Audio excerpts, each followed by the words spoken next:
Today's daf is daf mem ches. Let's just remember that on daf mem zayin amid beis, Rav said that in the case of Peros, where the Bala Peros brought his Peros into the chutz of the Balabayis, and the animal owned by the Balabayis ate the Peros and got very sick, potter.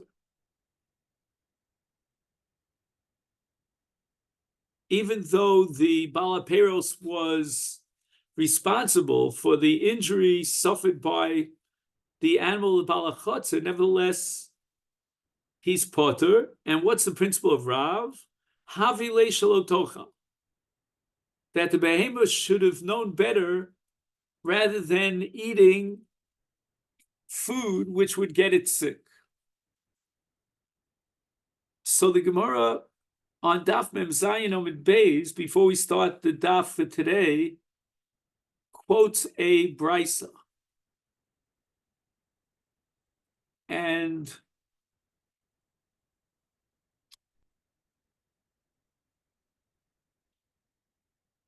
we'll read the brisa inside. Okay, well, I'm sorry, I forgot one more important introduction to this Toshma, which is 4 lines up from the bottom of Mem Zayin Omid Beis. And that is that the Gemara vacillates about the following question. If the Balach Chotzer accepted upon himself Shmira, which, according to the Chachamim of Rebbe, means that once the Balach Chotzer invites someone into his Chotzer, even though he didn't explicitly say that he is committed, he's obligated in Shmira, nevertheless, tacitly, he has accepted Shmira.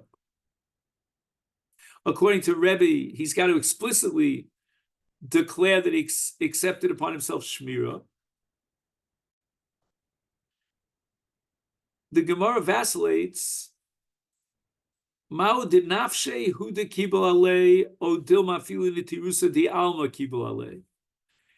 When Ruvain, the Balach Chotzer, invites Shimon to enter into Ruvain's Chotzer, and Ruvain, accepted upon himself a Chiyuv Shmira, was that Chiyuv Shmira vis-a-vis Shimon and only vis-a-vis Shimon, or vis-a-vis anyone? If somebody else brings his shar in, then he is responsible to make sure that that other shar will not be damaged. Toshma.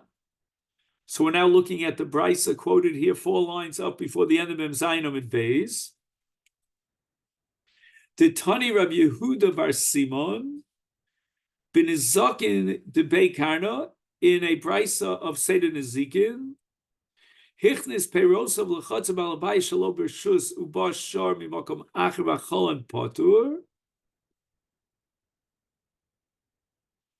If Shimon brings his peros into Ruvain's Chotzer without permission, and Levi brings his shar and eats up Shimon's peros, potter. Levi does not have to pay Shimon for the loss of his peros. But v'im hichnis bershus, if Ruvain had invited Shimon to enter into his chotzer with peros, chayav. Now, this is very ambiguous. Who's chayav? Man potter, man chayav. In the Reish of the Brisa, which is Shalo Bershus, he's potter, and in the Sefer, he's chayav. Who's the he? Right? These are bad pronouns, bad use of pronouns. So the Gemara the Havamina thinks, lav, shouldn't we interpret it as potter balachotzer and chayav balachotzer? The potter and the chotzer is referring to the balachotzer. Potter and chayav is referring to the balachotzer, which means that the balachotzer is not responsible for somebody else, for a third party.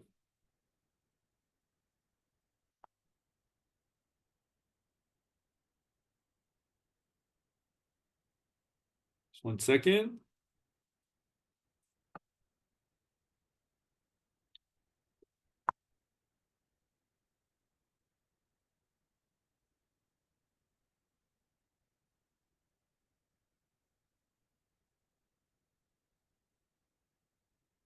No.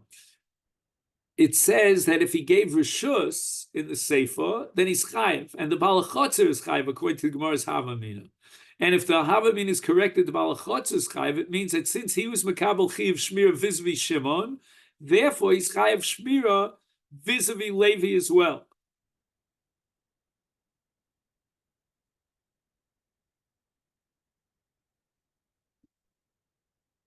Reading the Gemara rejects it. Lo. What is Potter and Chayiv? Who's the person that we're talking about? Potter Balashar, the Chayiv Balashar.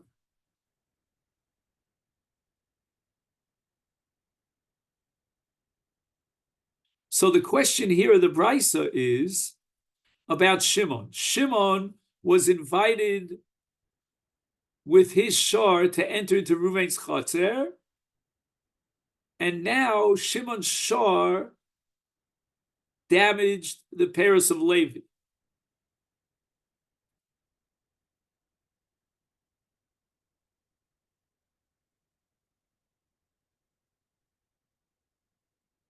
So Shimon is chayav to compensate Levi because Shimon's shar ate up the Paris of Levi. So Gemara asks immediately, V'i bala shar, now we start the daf memches, is my bershus, my shalom bershus ika. How could you differentiate between rishus and shalom bershus?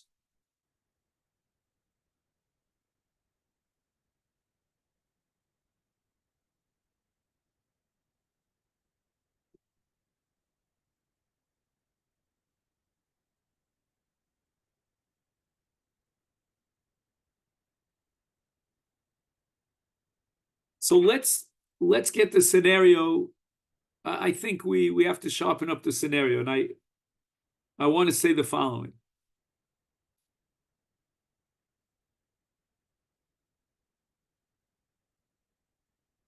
Shimon brought his peros into the chotzer of Reuven. In the Reisha Birshus, I'm sorry, Shalom Birshus, and the Sefer Birshus. And the Gemara is now interpreting that Levi entered into Reuven's chotzer with his shar, and that shar damaged the peros of Shimon. Now, offhand, we would say that Levi, bringing in his shar, and his shar was mazik Shimon, has to pay Shimon. What difference does it make whether Shimon has a right to bring his peros into Reuven's chotzer, or he doesn't have such permission, as far as Levi's status as a mazik? And the Gemara answers, Amri, Birshus Havile Shem Birshus Anizak, V'Shem Birshus Anizak Chayeves, Shalom Birshus Havile Shem Birshus Aramim, V'Shem Birshus Aramim V'Tura. So when Levi's shar eats Shimon's peros, the chiyuv here is for the nezek of Shem. Shem is only Chayev Birshus Anizak, not Birshus Aram. So the only time Shem pays for damages is Birshus Anizak. Now, Shimon brought his peros into the Rishus of Reuven. So offhand, you would say it's not Rishus HaNizak, but the answer is no. If Reuven invited Shimon to bring his peros into his chotzer, then it becomes the chotzer HaNizak, because Shimon had rights to bring his peros there. But if Shimon had no rights to enter into Reuven's chotzer with his peros, then it's like, it's not Rishus HaNizak, which means, therefore, it's like Rishus HaRam, and there's no chiyuv. Toshma.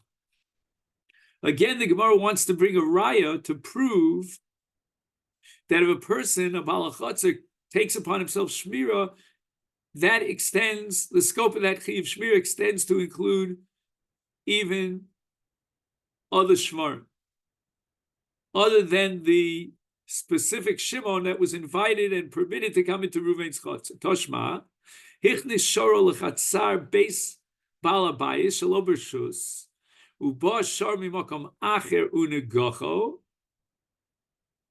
So Shimon now, in this case, brings in his shar. Levi brings in a shar, and Levi's shar attacks Shimon's shar potter. Levi doesn't have to pay damages because Shimon had no right to bring his shar into the chotzer of Reuven.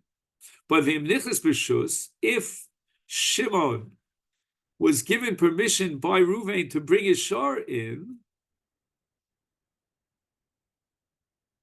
chayav.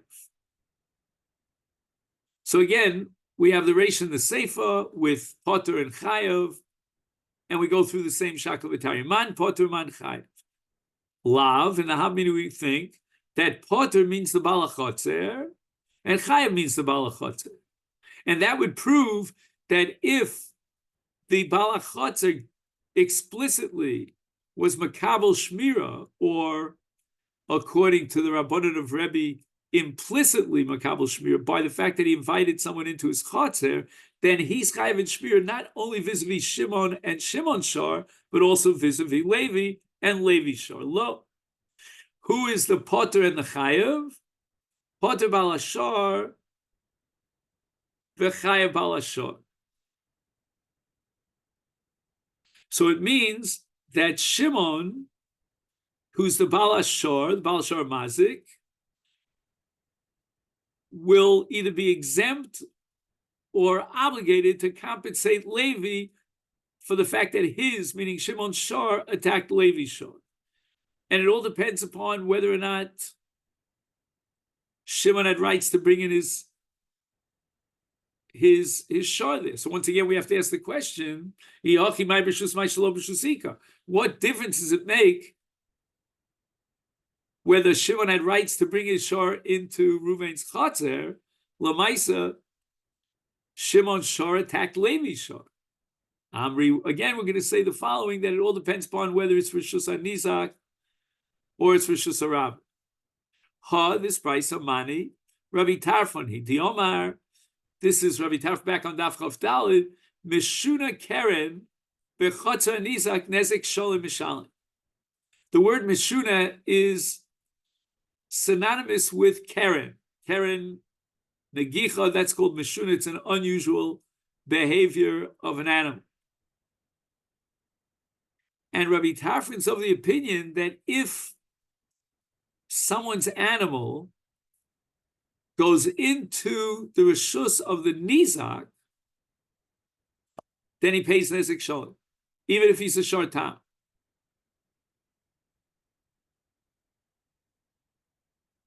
When then, according to Rabbi Tarfon, does a short time pay chatzi nezek? Only in reshus harav.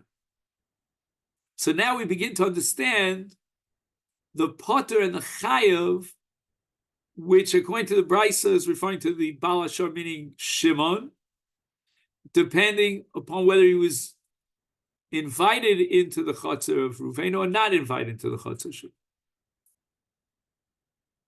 So Bershus, if Shimon was invited into the chotzer of Reuven, then the chotzer of Reuven is, so to speak, his domain.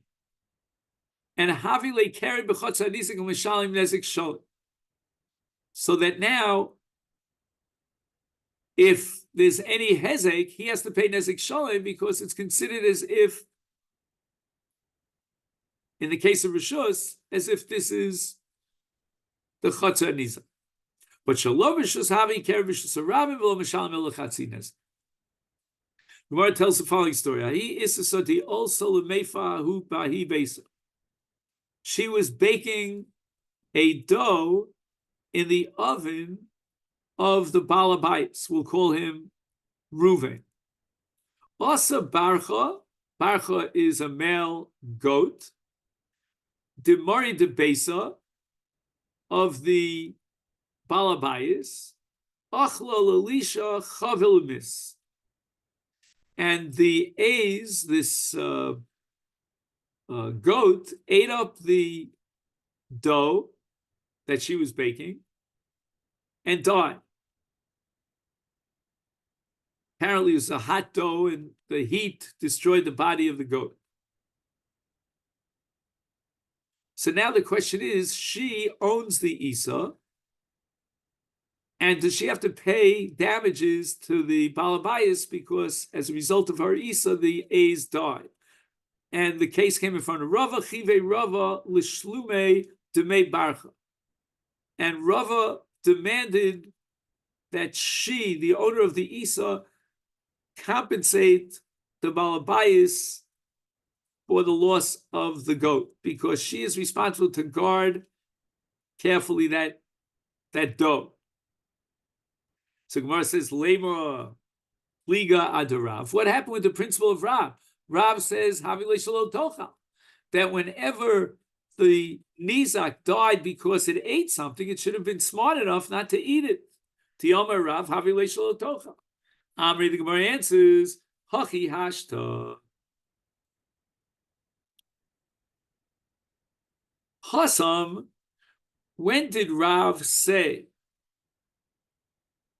that let's say I'm the Balachotzer, I don't have to pay damages if your animal, let's say Shimon's animal ate something of Ruvain's, of the Balabayis, Balachotzer, and died from it, that's only Shalom B'Shus, below Kibol Nitirusa. If Shimon enters in to Ruvain's Chotzer without Rishus, then Ruvain has no responsibility if Shimon Shar dies from eating something that he shouldn't have eaten. But Hacha, here in the case that Rava dealt with, where she was using the oven and baking her dough in Ruvain's Rishus, she has a Chiv Shmira. Why? Rishus Kibal Alea Nitirusa. Since she entered into the bias of Ruvain with permission,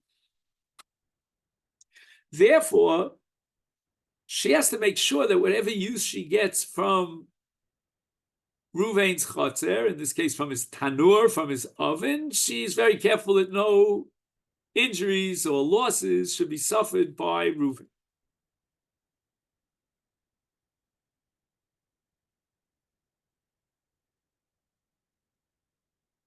Frekte Gemara, Maishna, Mi Isha Shenichtachas Litchon. So we have another brisa that tells us the story of a woman who came into the Baal Achotzer, the Baal Bayis' house, not to bake, but to grind. Litchon. Shalom Bershus, Ve'achalto behema shel Baal Bayis potter. We just finished saying that if she enters into the Baal Bayis and she's baking, and the goat dies as a result of eating from her unbaked dough, she has to pay damages. But here, when the animal ate from the trina that she was busy grinding on the mill in the Baal Bayis' Rishus, Potter, she doesn't have to pay. V'im Huzka,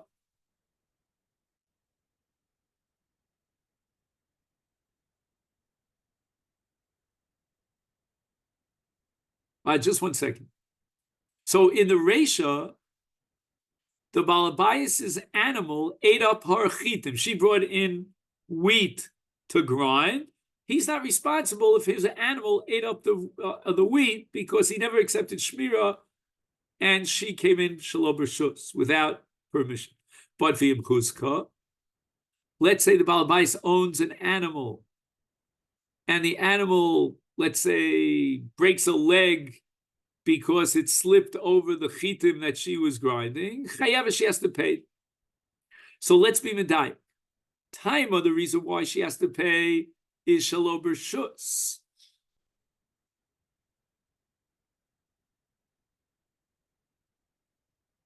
Ha B'Shus, Potter.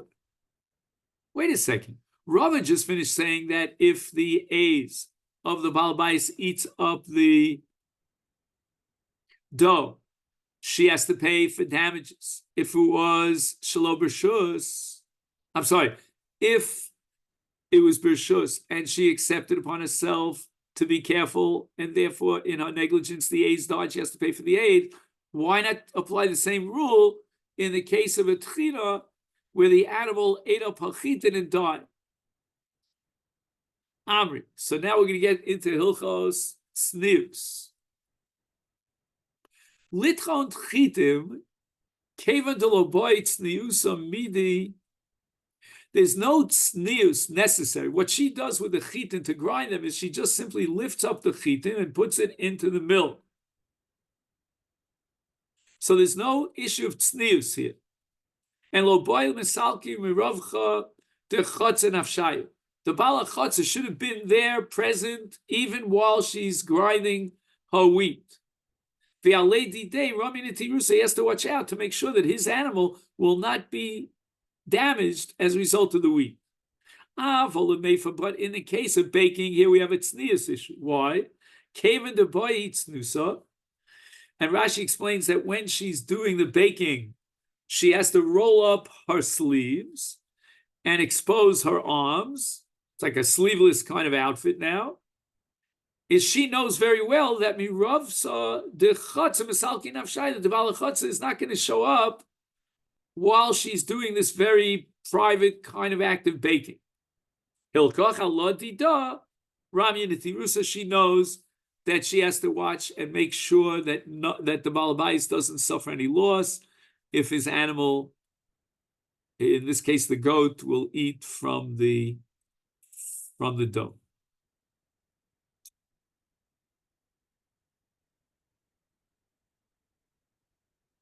Okay then. Now the Mishnah says, Hichnis Shoro lechatzar balabayis. So Shimon brings his shor into the chutz of Ruven, and Shimon's shor was nogeach the shor of Ruven the balabayis, and he's potter. I'm sorry. There are two cases here. Who shor attacked who shor? So in the race of the Mishnah, it was the shor of the Balabayas that attacked the shor of the Machnis of Shimon. In the Seif, and in that case, Reuven is pot. In the Seifa, it was Shimon's shor, which he brought into Reuven's chotzer, that attacked the shor of Reuven and his chayim. Omar Rav. Hichnis shoro lechatzar balabai shelo bershus vechafer baboros sichin umaoros. So he brings his shor into the balabayas's chotzer without permission, and the shor starts digging. And as a result of its digging, it's mekalkel the karka. Is bala shor chayav in his kei chotzer? The Bala Shor, that Shimon, he has to pay damages for the kilkul of the karka of the Bala Chotze of Reuven. But now we have a strange situation. As a result of the Shor of Shimon digging a ditch in the backyard of Reuven, Reuven now has a bar in his backyard. And at this point, he becomes responsible for damages in the bar. And he did not bother covering up the bar. His balachotzer chayben is keep bar. So if somebody's shor or chamor falls into that bar, again, who dug the bar? It was Shimon's animal that dug the bar. But yet, Reuven now becomes chayv on that bar. Biafal gavdi omar mar. Even though the Gemara says later on in Daf Nun Aleph, Ki yichre ish bar v'lo shar bar, that I'm not responsible for a bar that was created by my shar. Hach, in this case is different, says Rava, because kevar de islay lahayich lemeluye v'lo kamalye kemanda kariyadam. Even though the Torah is only machayv for a bar if you dug the bar, Here it's considered as if you dug the bar. Why? Because you now have a bar in your chotzer, and you left it exposed without covering it up or filling it in. Furthermore, hichnis shoro lechotzer balabayis shelo b'rshus v'hizek es balabayis. So the shor attacks the balabayis. Oh, balabayis huzak bo. Well, let's say the balabayis trips or bangs into the shor of Shimon, and Shimon had no permission to bring the shor, is chayav. The Baal HaShor Shimon has to pay damages to Reuven. So far, so good. But now the going gets rough. Ravatz, the shor of Shimon, who illegally brought his shor into the rishus of Reuven, is now lying on its back and kicking his feet up in the air.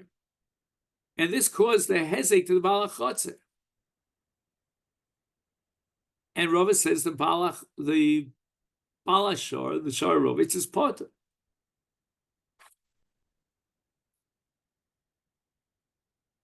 Frek the Gemara, umishum de Rava, it's potter? Why should the Baal HaShor, who illegally and without permission entered with his shor into the rishus of Reuven, be potter from damages that his shor generated when he was in a state of rivitza? Amarav Papa, my Ravatz, you didn't understand the word rivitza. Rivitza doesn't mean he lied on his back and he kicked up his feet, but rather hirbitz glolin, which is otherwise known as hatolas glolin. Now, glolim have the status of a bar, and therefore nitanfu kelov shel balabayis tahavi glolim bar.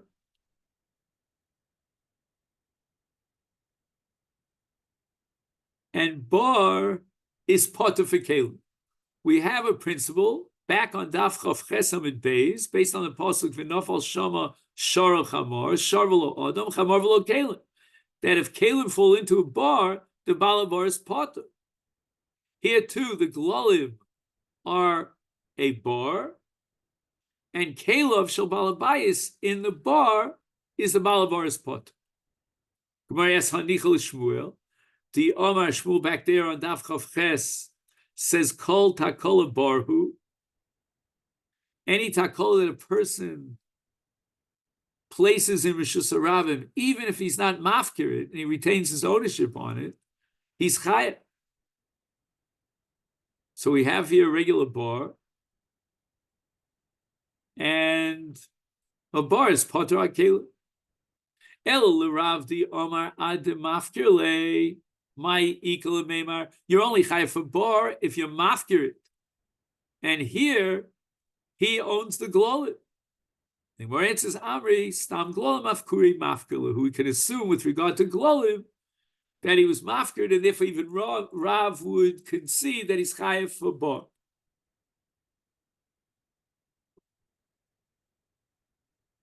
Again, he's potter for kelim, but if, let's say, when the animal gets damaged, then he has to pay for that. Furthermore, Rava says, Nichnas lechatzar balabayis shelo b'rshus v'hizik es balabayis.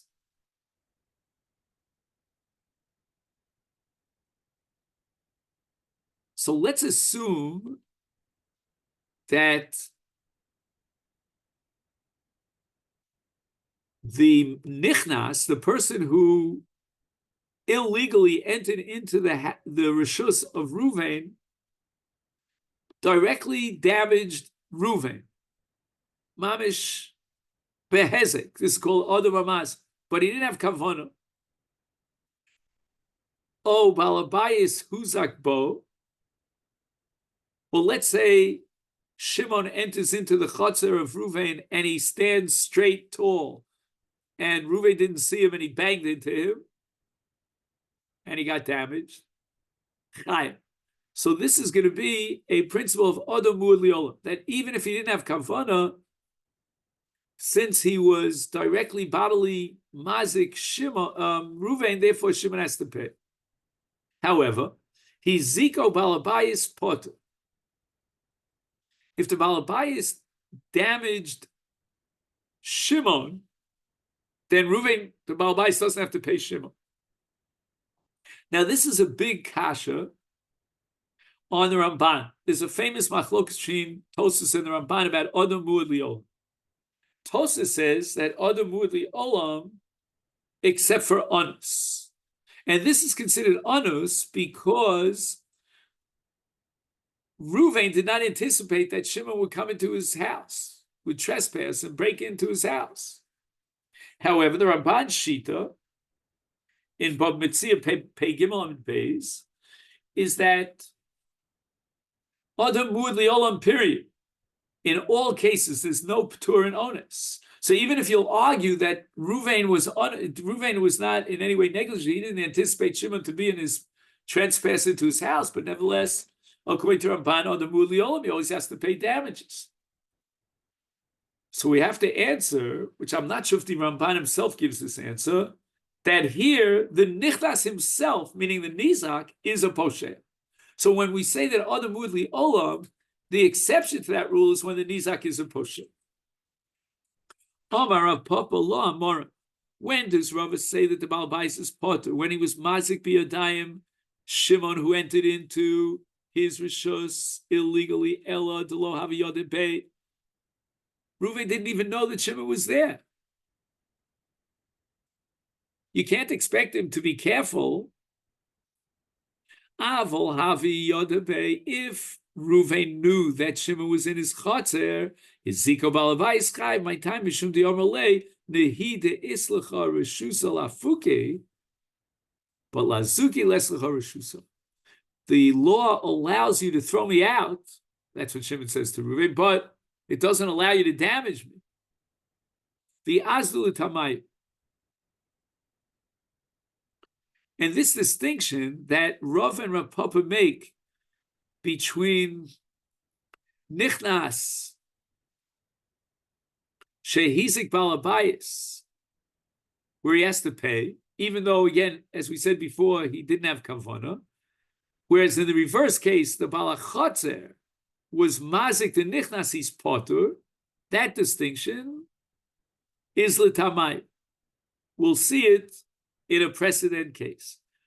And now we're going to learn the Omar Rav Tema Rav Papa, moving on to Memches Omen Beis.